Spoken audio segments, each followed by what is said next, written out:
Hi Lily. Yes. Have you ever heard of subliminal message? What is that? It's like something that hiding all the advertisement that probably affect us potentially.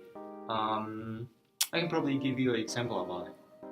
So look at the sprite you have right now. Do you see anything on it? There's a lemon.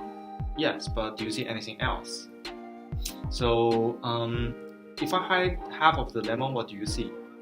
A smelling mouse, I guess. Yes, so that's like one of the subliminal message.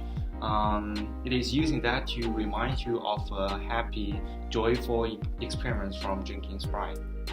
So that's really interesting. Are you saying like I buy it and I like to drink it just because there is a subliminal message in the logo?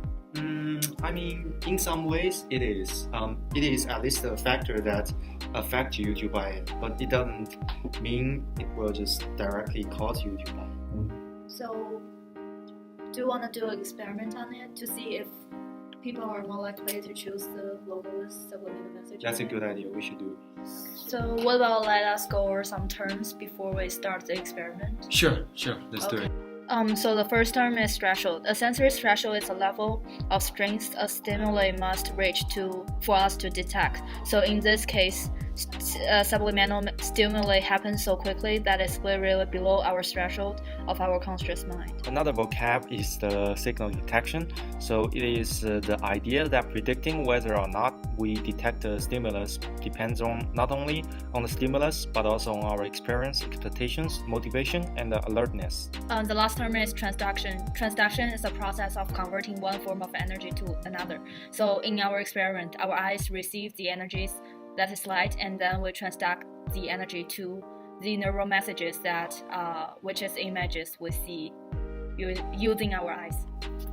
So how do we start our experiment? So I think we should prepare 4 sets of pictures to be scientific, and each set of the pictures should be 2 logos belongs to 2 companies that in the same field, and one of the logos should be with subliminal message and the other one don't. Yes, you are right, and I think we should choose logos selectively because the common or well-known logos will interfere people with bias. Yes. So additionally, we should ask people if they know those companies or not. Just to make sure. Yes, to make sure. So what should the essential question be? Our essential question should be, does the subliminal messages in the logos really attract people to buy it?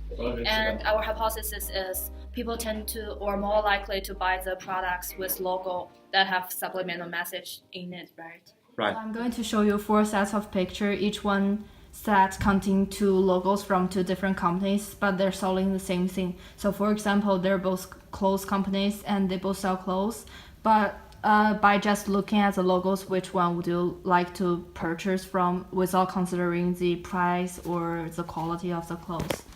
So the first set is luxury. Which one would you like to choose from? Logo A or logo B? The first one. The first one? Logo B. Okay. A. Okay. Logo A.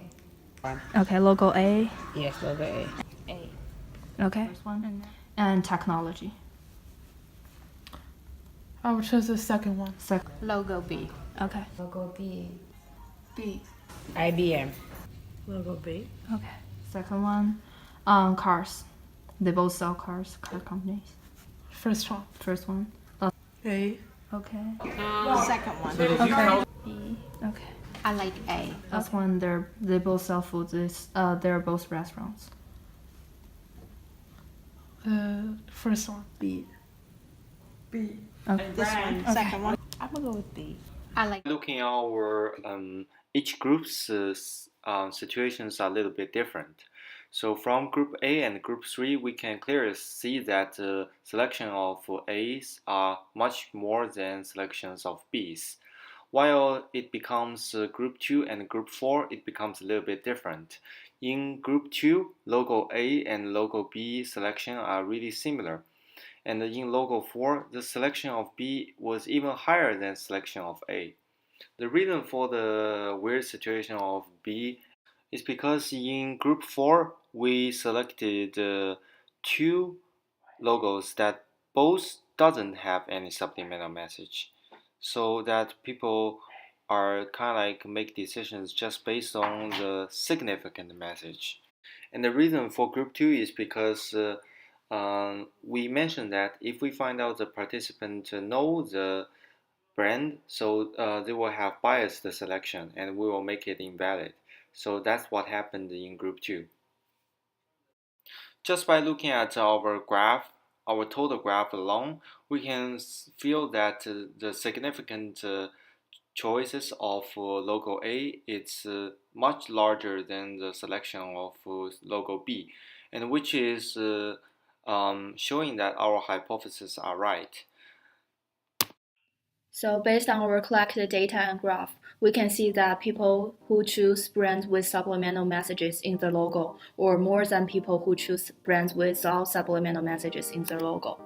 Therefore, the brands with subliminal messages in the logo are more likely to attract people, which prove our hypothesis at the beginning of the experiment.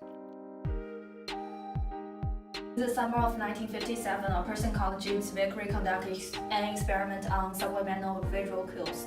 Basically, what he did is that in every 5 seconds in a film, Vickery flashed the words like drink Coca-Cola or eat popcorn, you're hungry. And then for 1/3000th of a second, and then which is below the threshold of our conscious perception. He claimed that displaying these subliminal messages actually increased the sale of Coca-Cola and popcorn by 18% and 58%. And although the result of this study was dubious, but in the end of 1974, the Federal Communication Commission banned the subliminal displaying advertisements in the television broadcasting. So nowadays there are also a lot of use of subliminal message by psychotherapists. Psychologists trying to hide subliminal messages during their therapy, and so that patient would potentially affected by the subliminal message somehow. We all know that people are different and the same, which can be also said about their minds. Our memory patterns, our belief and ideas vastly differ. So subliminal messages have different effect on different minds. These are the facts we found about subliminal message, and we hope you can find more and enjoy.